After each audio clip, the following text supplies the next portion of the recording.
Segunda carta, epístola del apóstol Pedro, el primer capítulo. Simón Pedro, siervo y apóstol de Jesucristo, a los que han alcanzado por la justicia de nuestro Dios, a los que habéis alcanzado por la justicia de nuestro Salvador Jesucristo, a los que han alcanzado una fe igualmente preciosa que la nuestra, dice el apóstol. Gracia y paz os sean multiplicadas a través del conocimiento de Dios y a través de nuestro Señor Jesucristo. Como todas las cosas que pertenecen a la vida y a la piedad nos han sido dadas por su divino poder, nuevamente mediante el conocimiento de aquel que nos llamó por su gloria y excelencia, es decir, a través de Jesucristo, por medio de las cuales nos ha dado preciosas, grandísimas promesas, para que por ellas llegaseis a ser participantes de la naturaleza divina, habiendo huido de la corrupción que hay en el mundo a causa de la concupiscencia. Vosotros, poniendo toda diligencia por las cosas antes mencionadas, nosotros, la iglesia, añadid a vuestra fe virtud, a la virtud conocimiento, añade a tu conocimiento dominio propio, al dominio propio paciencia, la paciencia piedad, a la piedad afecto fraternal y concluye al afecto fraternal amor. Porque si estas cosas, tome nota cómo lo menciona el apóstol Pedro, no se entretiene tratando de darle una definición. Él lo llama como cosas que debemos de agregar. Porque haciendo estas cosas, o porque si estas cosas están en vosotros y estas cosas abundan, no nos dejarán estar ociosos ni sin fruto en cuanto nuevamente. ¿A qué cosa? Al conocimiento de nuestro Señor Jesucristo. Pero el que no tiene estas cosas tiene la vista muy corta, es ciego, habiendo olvidado la purificación de sus antiguos pecados. Por lo cual, hermanos, tanto más procurad hacer firme vuestra vocación y elección, porque haciendo estas cosas, ¿qué dice? No caeréis jamás. Mire todo lo que conlleva tener estas cosas en nuestras vidas. Porque de esta manera os será otorgada amplia y generosa entrada, ¿en dónde, hermano? En el reino eterno de nuestro Señor y Salvador Jesucristo. Gracias, Señor, por tu palabra. Siéntese un momento, hermano. Esta es una segunda carta que escribe el apóstol Pedro a las iglesias que se encontraban en persecución. La dirige a las iglesias de Asia que habían sido dispersadas porque a causa de la fe en la persona de Jesucristo estaban siendo perseguidos en el imperio de Nerón. En muchas ocasiones a lo largo de la historia el pueblo de Dios ha sido perseguido a causa de la fe. En este entonces que escribe el apóstol Pedro la carta, esta segunda carta que dimos lecturas, el apóstol Pedro se encontraba en una situación de adversidad porque se encontraba preso y le había notificado que pronto iba a morir. En medio del sufrimiento, el apóstol Pedro escribe y redacta una carta y la envía a las iglesias que estaban siendo perseguidas y habían huido a países distintos allá por el Asia, y a ellos les dirige esta carta.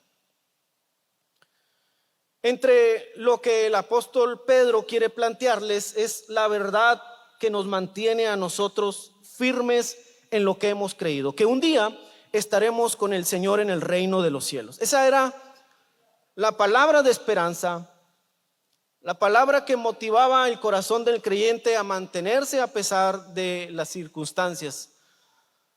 Antes de iniciar la adoración, nuestra hermana Lucy nos hablaba que quizá a lo largo de la semana hemos tenido diferentes dificultades, presentado algunas pruebas, pero la presencia del Espíritu Santo está en medio de su pueblo y eso es lo más importante. Lo que nos mantiene firmes en la fe que hemos creído es precisamente la presencia del Espíritu Santo.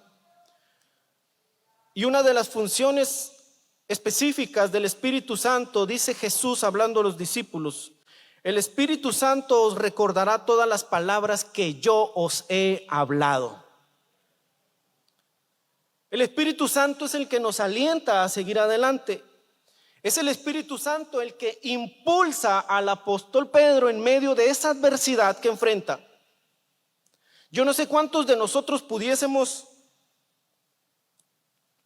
en aquel entonces pues no era una pluma ni una libretita, pero que nos dijeran: a causa de tu fe te llevamos a la cárcel y te avisamos que en una semana mueres.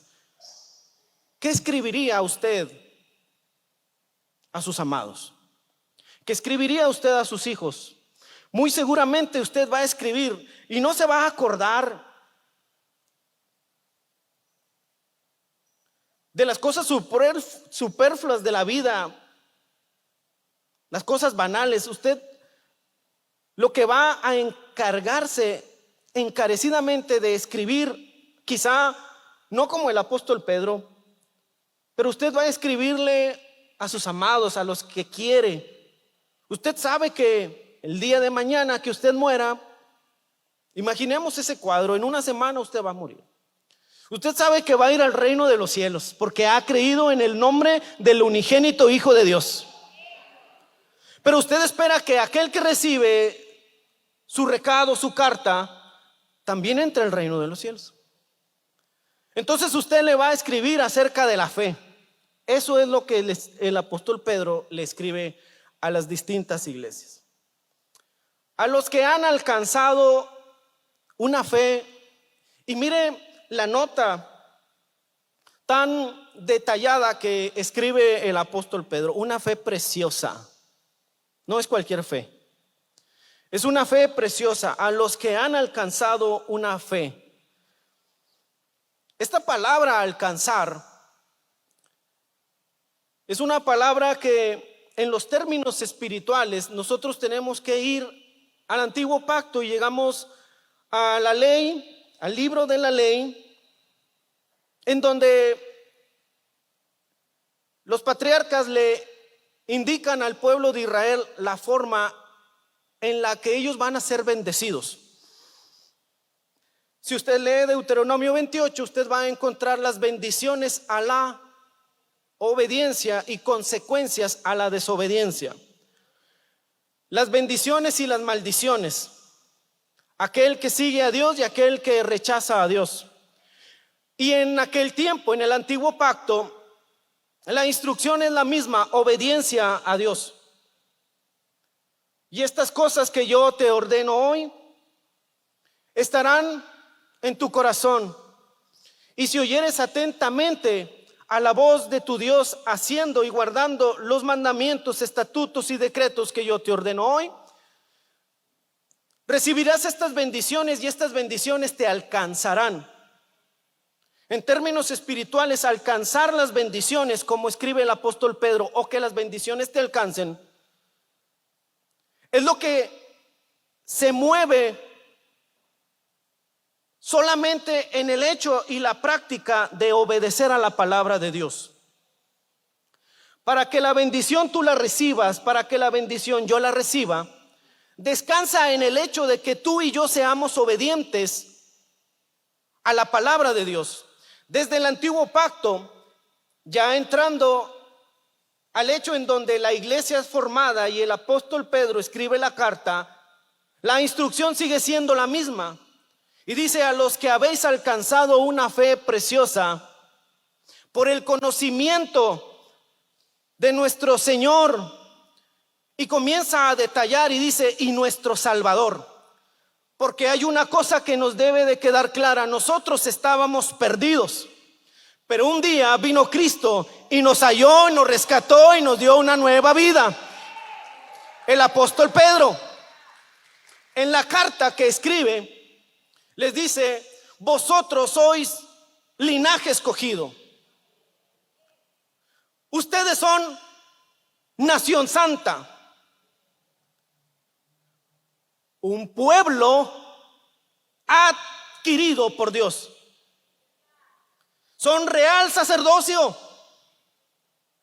Vosotros que en otro tiempo no erais pueblo, pero que ahora sois pueblo.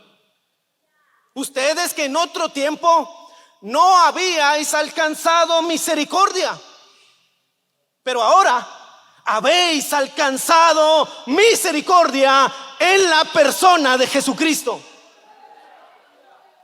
A la iglesia es a quien le dirige esta carta, a los que han alcanzado una fe preciosa. Levante la mano el que tiene una fe preciosa en la persona de Cristo y alaba y glorifica su nombre, no importando la situación, adversidad, momento de crisis, lo que estemos pasando. Yo levanto mis manos y adoro al Señor con todo mi corazón, porque Él me rescató de entre los muertos y me dio vida para que un día, cuando yo muera en esta vida terrenal, yo pueda aparecer allá con los ángeles delante del trono de nuestro Dios, adorando y glorificando su nombre eternamente y para siempre. La fe es la que nos mantiene firmes en medio de cualquier vendaval. Habiendo purificado vuestras almas por la obediencia a la verdad. ¿Cuál verdad? Cristo. Yo soy el camino, yo soy la verdad, yo soy la vida. Leo Gálatas capítulo 3. Antes de venir la fe, la ley nos tenía presos. Es una versión actualizada.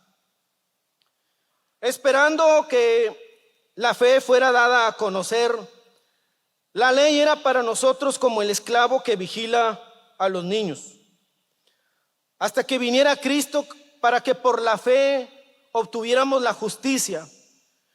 Pero ahora os ha llegado la fe, y ya no estamos a cargo de este esclavo que era la ley, pues por la fe en Cristo Jesús, todos nosotros ahora nos constituimos hijos de Dios. La justicia de nuestro Dios y Salvador Jesucristo es la fe que debemos de tener. No hay otra forma, no hay otro recurso, no hay otro medio de alcanzar la justificación de nuestros pecados, sino a través de la persona de Jesucristo. Escribe el apóstol Pablo a Timoteo: porque hay un solo Dios y un solo mediador. Que no le digan que hay otros medios para llegar a Dios. Que no le digan que se incline ante cualquier otra deidad que se fabrique el hombre. Nosotros sabemos que hay un solo Dios y un solo mediador entre Dios y los hombres, y su nombre es Jesucristo hombre. Porque Jesucristo hombre fue el que padeció en la cruz y llevó nuestros pecados. Jesús dijo: yo soy el camino, yo soy la verdad, yo soy la vida. Nadie Es claro el Señor Jesús al decir: nadie viene al Padre sino a través de mí. La ley y la justicia se encuentran relacionadas de una forma muy especial en la Biblia. Siempre usted encontrará la fe y la justicia cercanas, entrelazadas en la vida espiritual. La fe del hombre, la justicia que es Cristo. Isaías 53 dice: por su conocimiento, el conocimiento que usted y yo adquiramos, por su conocimiento justificará mi siervo justo a muchos y llevará las iniquidades de ellos. Romanos 10, todo el pasaje nos enseña una verdad y nos dice que la justicia es por la fe. Es importante considerar el orden que presenta el apóstol Pedro a los que han alcanzado por la justicia en nuestro Dios y Salvador Jesucristo una fe preciosa. El apóstol Pablo, en su carta a los romanos, también presenta el mismo orden de ideas. Justificados pues por la fe, tenemos paz para con Dios. En base a lo anterior, a lo dicho anteriormente, esta es la palabra de fe que predicamos: que si confesares con tu boca que Jesús es el Señor y creyeres en tu corazón que Dios le levantó de los muertos, seremos salvos.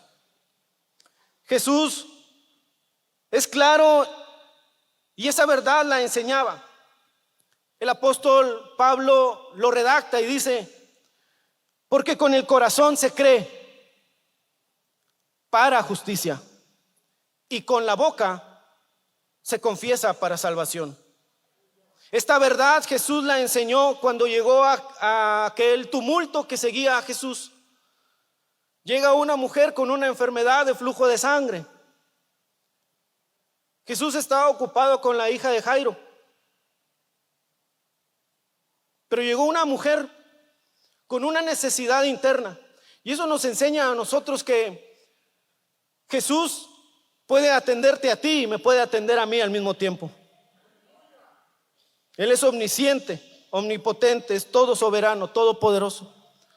Él no tiene limitaciones, pero en ese entonces, en su humanidad, estaba ocupado en un asunto con la hija de Jairo. Sucede que esta mujer con una enfermedad de flujo de sangre, ella pensó dentro de sí y dijo: si yo pudiera llegar, solamente tocar ese manto. Dice que se acercó, no sé cómo le hizo, pero se acercó y tocó el manto de Jesús. Jesús inmediatamente sintió que virtud salió de él. ¿Y saben por qué salió virtud de él? Porque hubo fe en una mujer. Inmediatamente voltea al Señor y dice: alguien me tocó. Y los discípulos extrañados diciéndole: Señor, una multitud te aprieta y tú dices: alguien me tocó. Sí, es que este toque no es un toque natural, un toque de todos los días. Este toque que recibí es un toque de fe. Y cuando la fe del hombre llega a la presencia de Dios, cosas sobrenaturales suceden en medio de su pueblo. Eso le sucedió a aquella mujer. El toque poderoso del Señor fluyó en la vida de aquella mujer y la enfermedad se fue.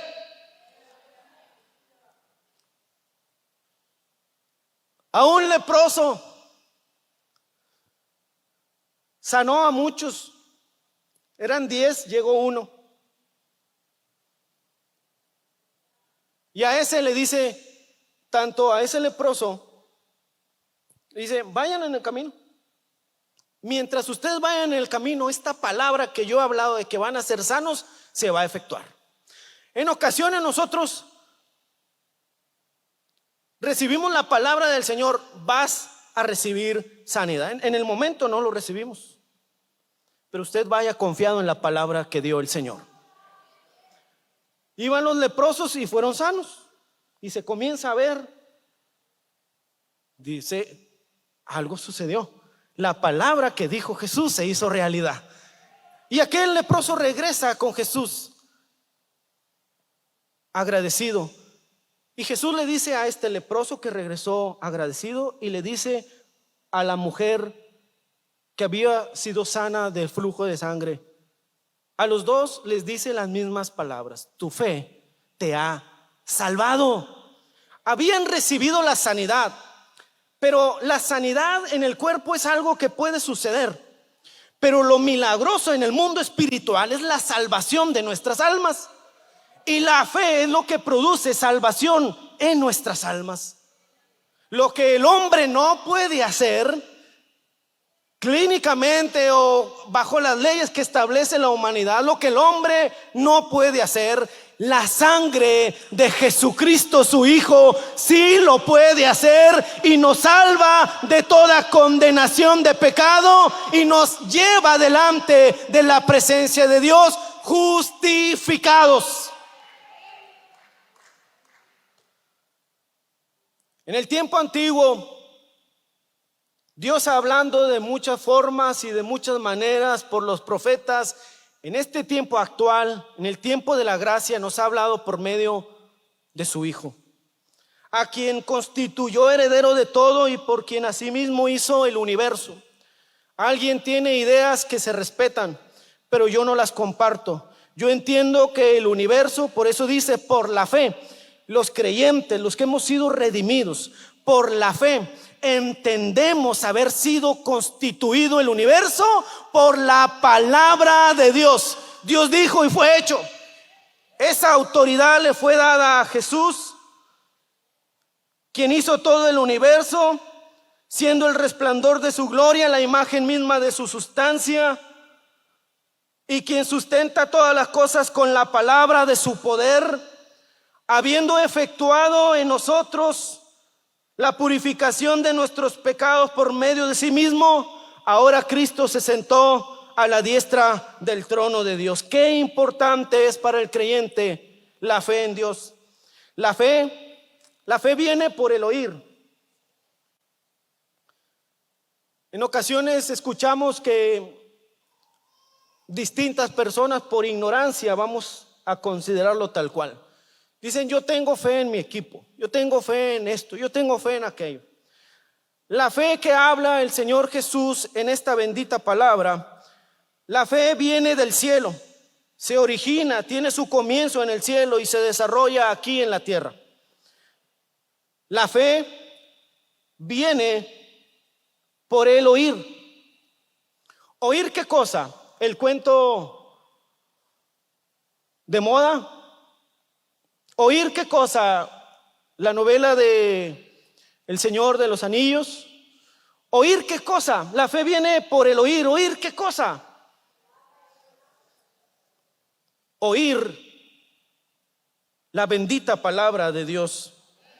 La fe viene del cielo y se desarrolla aquí en esta tierra. La tierra, en algunos pasajes de la Biblia, representa el corazón del hombre. En muchos pasajes usted encontrará que la tierra que usted lee en la Escritura representa el corazón del hombre, su corazón y mi corazón. El corazón es el asiento de las afecciones, de los deseos, es el asiento de la esperanza, de los motivos y de nuestra propia voluntad. Ahí, en el corazón, se desarrollan todas este tipo de cosas del hombre, de la humanidad. Dios dice: dame, hijo mío, tu corazón. El salmista responde: en mi corazón he guardado tus dichos para no pecar contra ti. Cuando el salmista pecó, la palabra de Dios estaba grabada en su corazón. Había cometido un pecado y se sentía destrozado internamente.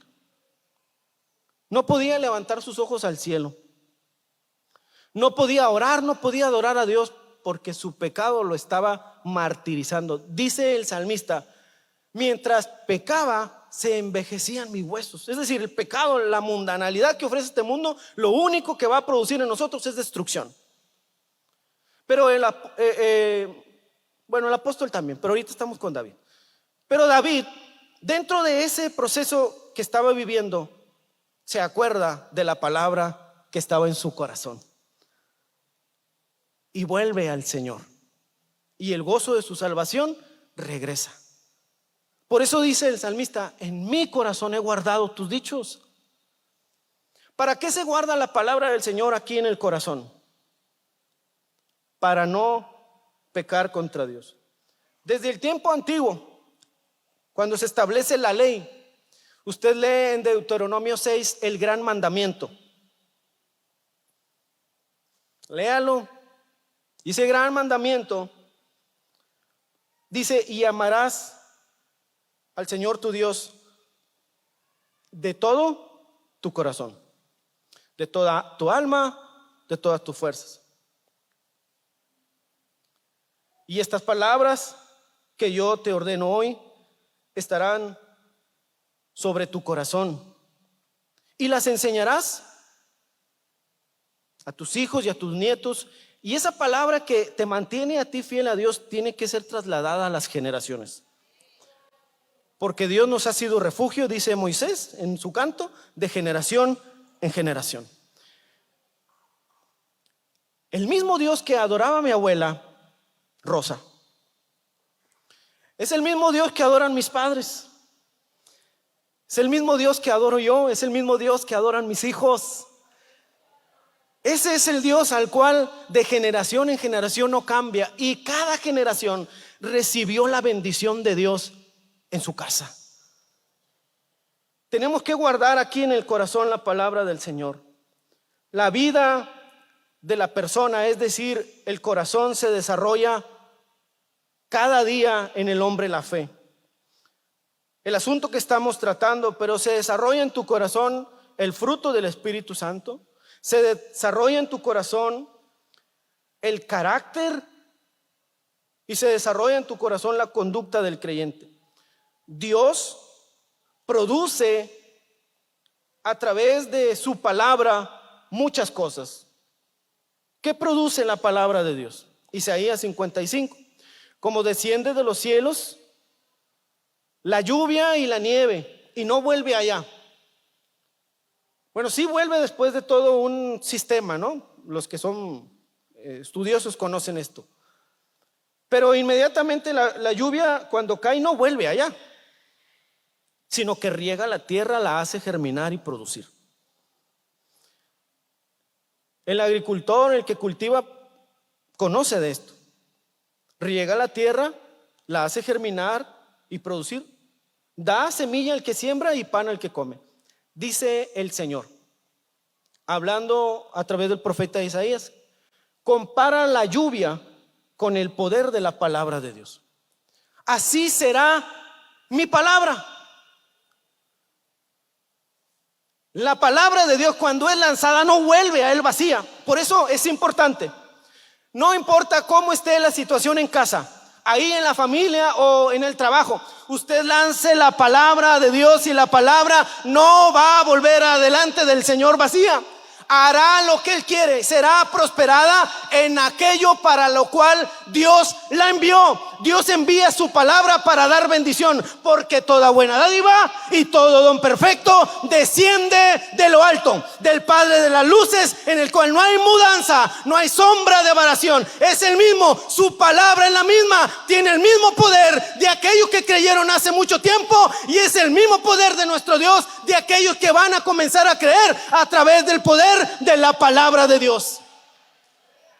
Ese es el poder que actúa en medio de nosotros. Por eso Isaías compara el poder de la palabra de Dios con la lluvia. ¿Qué beneficios hay con la palabra de Dios? Lea el Salmo 19.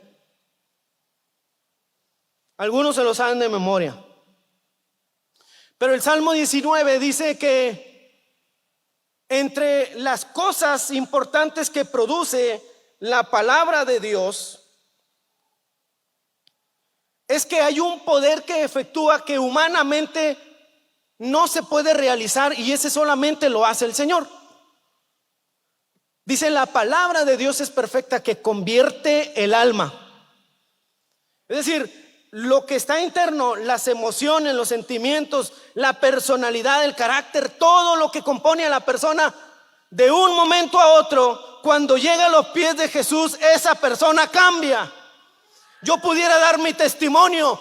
Cuente su testimonio, lo que sucedió el día que usted llegó a los pies de Cristo. Su vida fue diferente, su alma cambió, su alma fue transformada por el bendito poder de la palabra de Dios. Ese es el poder de la palabra. Dice, alumbra los ojos, alegra el corazón. La palabra de Dios siempre debe de estar en el corazón del creyente, para que cuando venga la situación que nos entristece, su corazón sea alegrado a través de la palabra de Dios. Porque no es algo humano, es algo sublime, es algo celestial, es algo que viene del cielo. Humanamente nos juzgan de locos. El apóstol Pablo escribe, para ellos es locura, pero para nosotros es salvación. Porque internamente no vas a entender lo que me pasó a mí, pero la sangre de Cristo cambió mi pecado y me justificó, quitó mi pecado.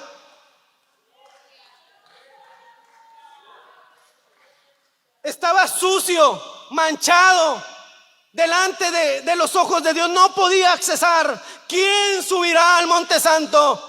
¿Y quién llegará delante de mi presencia? El limpio de manos y puro de corazón, el que no ha elevado su alma a cosas vanas, ni jurado con engaño. No había forma de llegar a la presencia de Dios. Pero un día vino Cristo y su manto de justicia fue puesto sobre mí.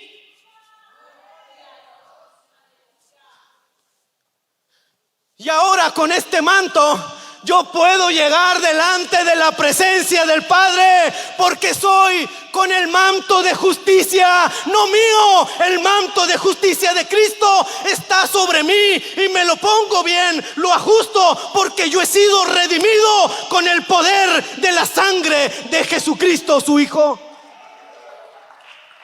Eso es el poder de la palabra de Dios que actúa en nosotros.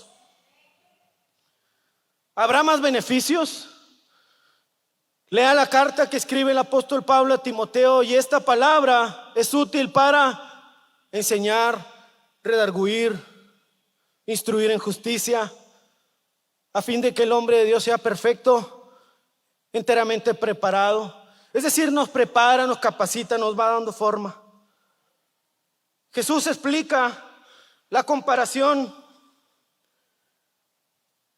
de la palabra de Dios con la semilla. En el antiguo pacto hablábamos de la lluvia. Hoy Jesús, cuando estaba con sus discípulos, ahí en el Evangelio de Lucas capítulo 8, habla y dice, el sembrador salió a sembrar. El sembrador es el Padre, mandó la semilla que es Cristo, y una parte de esa semilla cayó en el camino, otra parte cayó entre piedras, otra entre espinos, pero hubo una parte de tierra que era muy buena, y ahí también cayó la palabra del Señor. Ahí en ese momento el Señor comienza a explicar el poder de su palabra, comparándolo con la semilla. Y la tierra es el corazón del hombre. La tierra es su corazón y mi corazón, en donde la semilla debe de brotar, germinar, producir, dar semilla al que siembra. La semilla, que es el poder de la palabra, la fe en Cristo, debe de crecer ¿en dónde? En su corazón, en mi corazón. Y aquí comienza el Señor a explicar y hace la distinción. Y dice, y los de junto al camino son los que oyen. Aquí usted va a encontrar en esta palabra, en este evangelio de Lucas, va a encontrar las distintas características de los hombres que oyen la palabra de Dios. Dice que los del camino son los que oyen. Note bien, no lo digo yo, lo dice Jesús. Evangelio de Lucas capítulo 8. Luego oyen la palabra. Luego viene el diablo y quita de su corazón la palabra, para que no crean y para que no se salven. Hay gente que oye la palabra del Señor, pero nada más la oye. Los que cayó sobre piedra son los que, habiendo oído, reciben la palabra con gozo. Imagínenlos saltando, gozándose, porque la palabra los impactó, los hizo ver su necesidad y dijeron: recibo esta palabra con gozo.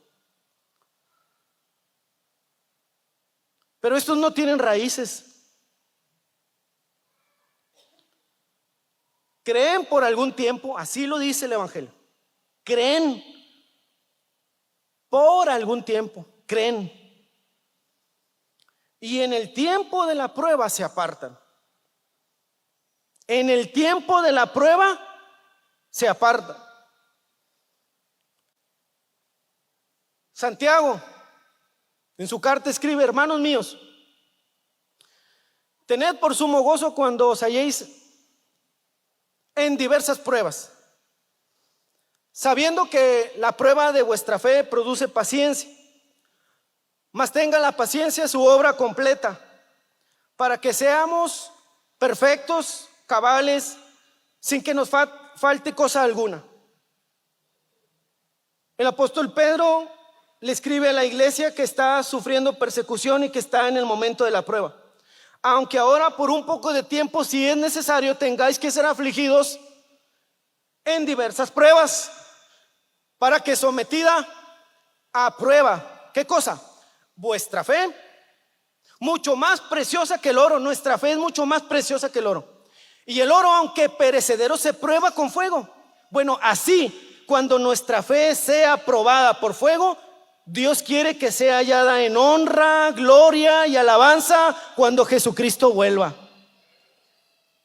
En el momento de la prueba, amados, no os sorprendáis del fuego de prueba que os ha sobrevenido como si alguna cosa extraña os aconteciese. No se sorprendan, la prueba es parte del cristiano.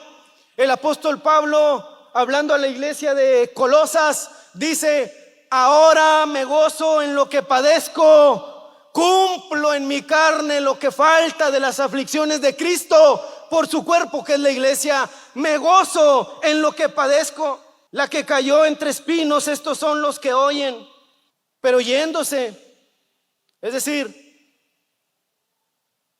continuando con sus tareas y sus asuntos de vida, son ahogados por los afanes, las riquezas, los placeres de la vida, y no llevan fruto. En el Sermón del Monte, en Mateo 5, las bienaventuranzas, Jesús aparta un tiempo para hablarle a los que le siguen y les habla del afán y de la ansiedad, porque es algo que sucede en la vida diaria.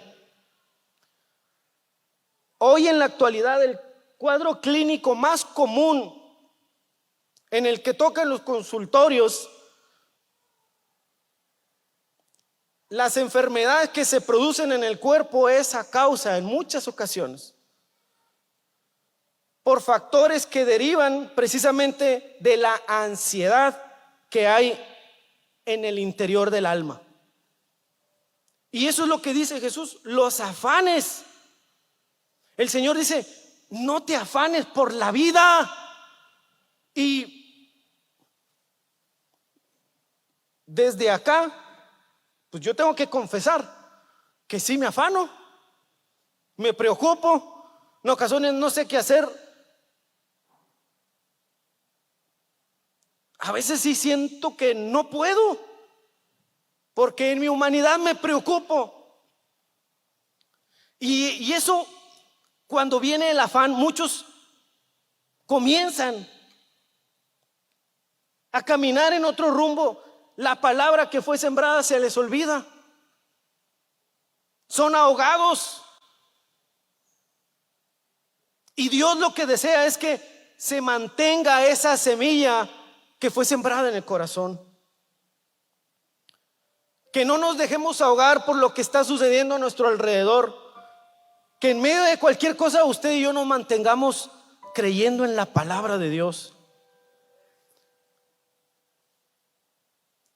La última, más la que cayó en buena tierra. Estos somos usted y yo. Gloria al Señor.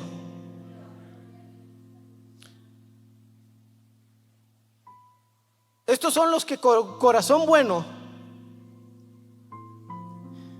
con un corazón recto, retienen la palabra de Dios y dan fruto con perseverancia. La palabra comienza a germinar vida en nuestro interior. El salmista dice que aquel que es bienaventurado es el que se deleita en la ley de Dios y en su ley medita de día y de noche. Serás plantado junto a corrientes de agua, que da su fruto en su tiempo y tu hoja no cae. Jeremías, porque serás como el árbol plantado junto a las aguas, que junto a la corriente echará sus raíces. Y no verás cuando viene el calor, sino que tu hoja estará verde. Y en el año de la sequía, en el año en donde todos están secos, usted estará reverdeciendo por el poder de la palabra de Dios.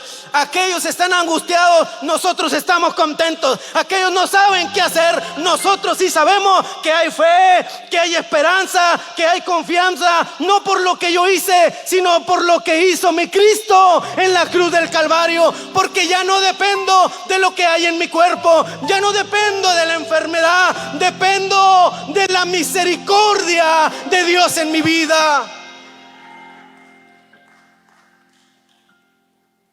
Jehová es mi pastor y con él nada me faltará. Junto a aguas de reposo me pastoreará. Que me pastoree el Señor, que me siga pastoreando mi Dios. Él me llevará a aguas profundas, ahí en donde es alimentada mi fe.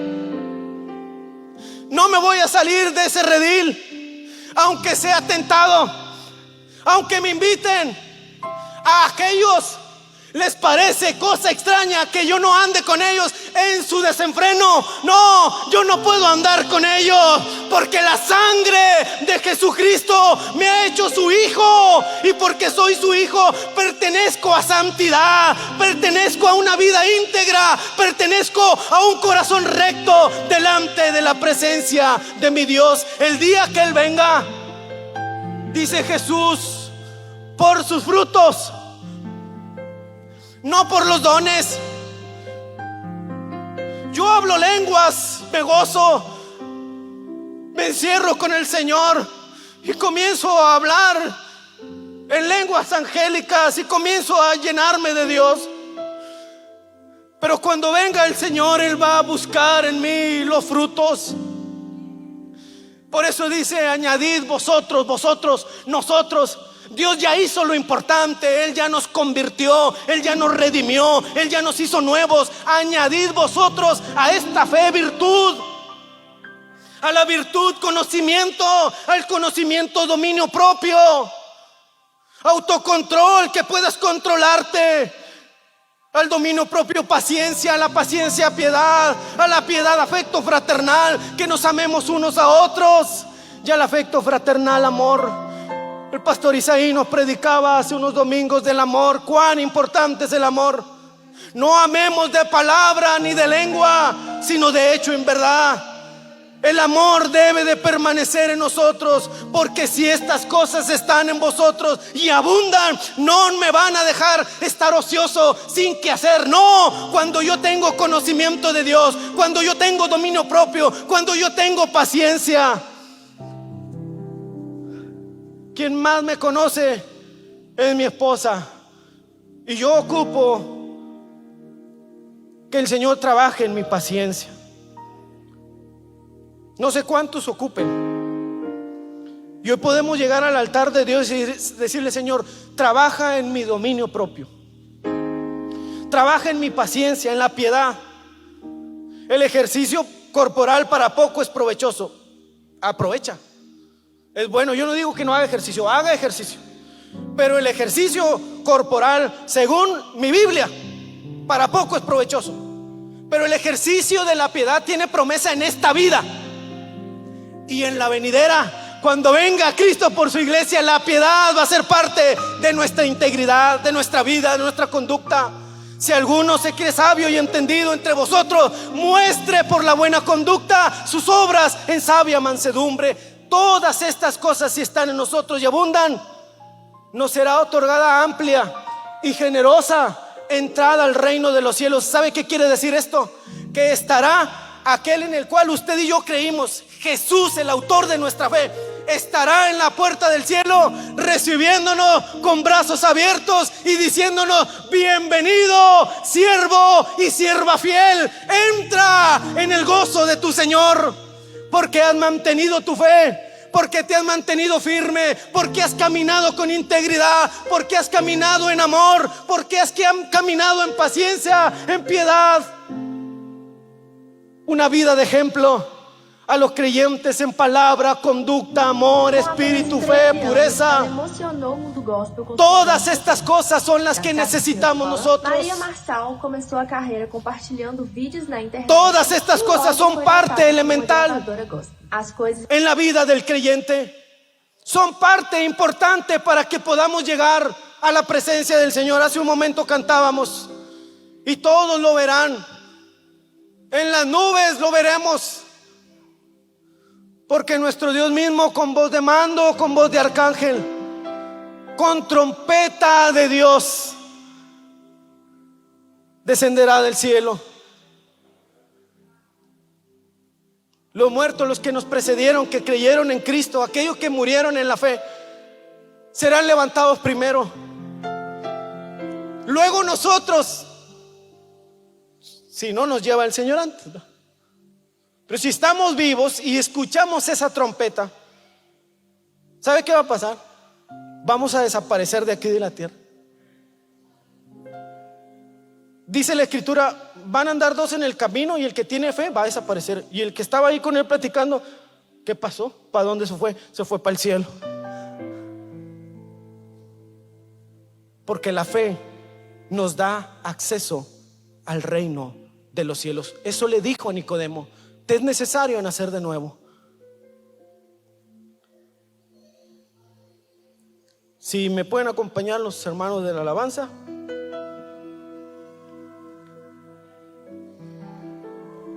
Yo quiero que en este momento podamos hacer un compromiso con Dios. Y aquellos que han alcanzado una fe preciosa a través del conocimiento en la persona de Jesús, podamos llenar este altar y podamos decirle: Señor, perfeccióname. Si hay cosas que tienes que enderezar, enderézalas.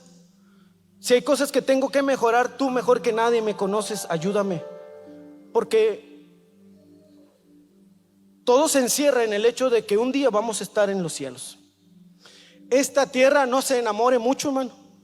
No nos queremos ir, claro, ¿verdad? Si a mí me dicen te vas a morir, pues voy a llorar, ¿verdad? Que nadie se quiere ir, porque hay eternidad en el corazón de los hombres. Pero esa eternidad es la que continúa allá en los cielos. Hay una eternidad para los que deciden rechazar la gracia de Dios. Esta es la condenación: que la luz vino al mundo y los hombres amaron más las tinieblas que la luz, porque sus obras eran malas. Pero nosotros hemos creído en Jesucristo y nosotros tenemos vida eterna en la persona de Jesús. Aquel que no tiene a Jesús en su corazón, Jesús fue el que más habló del infierno estando aquí en la tierra. Allí será el lloro, el crujir de dientes. Aquel que no se ha lavado con la sangre de Jesús, aquel que su pecado continúa en él y no quiera acercarse a la puerta que es Cristo, aquel que sigue en tinieblas y no quiere acercarse a la luz que es Cristo, aquel que anda en el camino ancho que lleva a la perdición y no quiere acercarse al camino angosto que lleva a la salvación. Jesús lo explicó muchas veces: lo único que te espera es el fuego eterno, es un infierno que no ha sido diseñado para los hombres, ha sido diseñado para los ángeles, demonios que desobedecieron al Señor allá en el reino. Pero la gracia ha sido derramada sobre cada uno de nosotros. Lleguemos aquí a este altar y pidamos la ayuda de Dios para que en este momento de vida que tenemos podamos un día estar delante de su presencia. Dios les bendiga.